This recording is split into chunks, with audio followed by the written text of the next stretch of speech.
మాకు కనీసం రోడ్డు మీదకి జోలు అంటుకున్న మా మాకు చూసిన నాయకులు లేరు.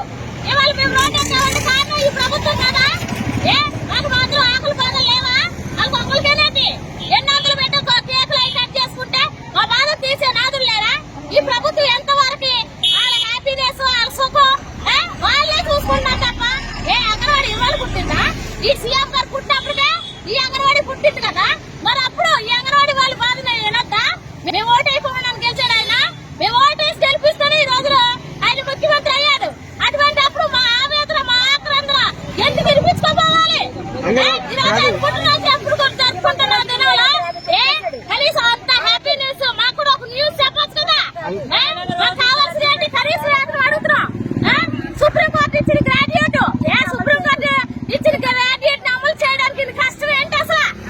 మన సొమ్మే కాదా? అని ఇంట్లో సొమ్మేం తెచ్చిస్తున్నాడా? ప్రజల సొమ్మే కదా.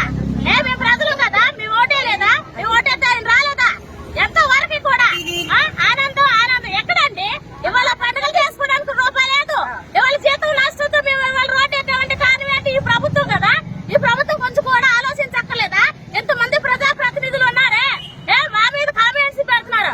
మీ అమ్మలు మీ అక్కలు లేరా మా మీద పెట్టడానికి? వాళ్ళు కొవ్వెక్కిందా? సిగ్గుందా? అలాంటి కామెంట్స్ మా మీద పెడతామేంటి? ఇవాళ మేము ఆలబెట్టిస్తూ ఎంతో మంది ఈ రోజు ఎంతో మంది తీసుకుని పిల్లలు ఇవాళ ఎలా కూర్చొని ఉండడానికి కానీ ఈ ప్రభుత్వం కదా.